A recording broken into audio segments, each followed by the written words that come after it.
जी, आपने एक होली समारोह कराया सम्मान के लिए, क्या कहना चाहोगे? देखिए, होली मिलन समारोह जो था, ये सद्भावना होली मिलन समारोह था।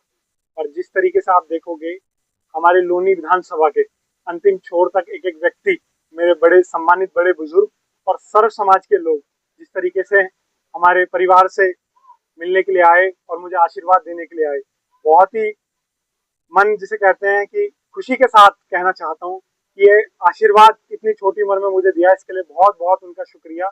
और मैं और मेरे परिवार की तरफ से पूरी लौनी विधानसभा के एक एक व्यक्ति को होली की बहुत बहुत शुभकामनाएं, बहुत बहुत बधाई। हाँ जी, ये होली मिलन समारोह था, ये 2027 में होने वाले चुनाव को लेकर के तैयारी। नहीं, देखिए, कोई विधानसभा के चुनाव की कोई तैयारी नहीं थी।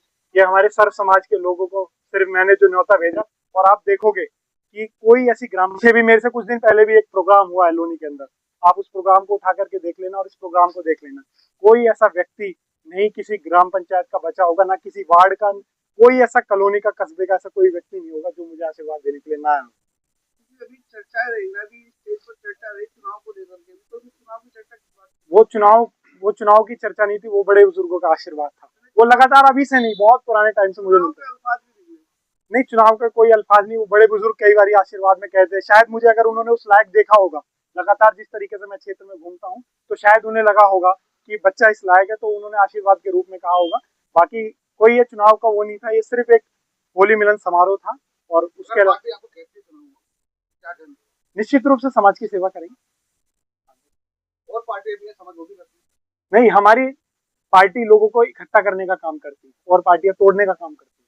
जिस तरीके से माननीय अखिलेश यादव जी का पीडीए का नारा है सर्व समाज को लेकर के, तो वही नारा हमारा रहता है। हम कभी किसी समाज को तोड़ने की बात नहीं। तो भी प्लेटफॉर्म नहीं चल रहा, अगर प्लेटफॉर्म लाने की कोशिश करते हैं नहीं जाता, तो अच्छे तब प्लेटफॉर्म लाते हैं और वो नहीं आ पाते, तो नहीं आएंगे निश्चित रूप से। पीडीए समाज पहले भी एक, ये विधानसभा इलेक्शन में नहीं, हुआ। विधानसभा नहीं, आप लोकसभा इलेक्शन में देखिए जिस तरीके से पीडीए समाज ने हम लोगों को 36 सीटों पर चुनाव जिता करके भेजा, तो पीडीए समाज ही तो था। अच्छा, आजम खान जी की रिहाई को लेकर क्या?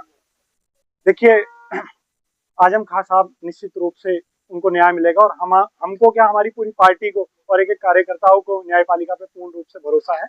और देखना, आजम खान साहब एक एक केस में बरी होकर के बाहर फिर समाज की सेवा में आए नहीं है। लेकिन मैं डंपिंग ग्राउंड के बारे में जरूर बात करना चाहूंगा। जिस तरीके से अभी लास्ट वीक किसानों पे जिस तरीके से लाठीचार्ज हुआ, और वो लाठीचार्ज सबने देखा कि उसमें छोटे बच्चे से लेके बुजुर्ग महिलाओं तक लाठीचार्ज करा गया। क्यों शहर का कूड़ा जो है ग्रामीण खादर के इलाके में क्यों आए? इस तरीके से लगातार किसान लेकर के प्रोटेस्ट कर रहे थे। और सुनने में हम लोगों को आया कि डिप्टी सीएम साहब आए थे लोनी, होली मना रहे थे, लेकिन होली की जगह किसानों के बीच में आते और उनका दुख दर्द देखते किस तरीके से पुलिस ने बर्बरता करके लाठीचार्ज उनके ऊपर किया गया, तो उस दर्द को ज्यादा देखते, मेरा तो मानना है कि होली की जगह उस किसानों को दर्द को देखते तो ज्यादा अच्छा लगता। मैं तो कल पहुंच के हैं किसानों के बीच में, लगातार धरने पे भी गया हूँ। और कल आप देखोगे, मैं तो स्टेज पे किसानों की बात रखी। मैं तो उन अधिकारियों को कहा कि तुम्हारी हैसियत और औकात हो तो अब की बार लाठीचार्ज करके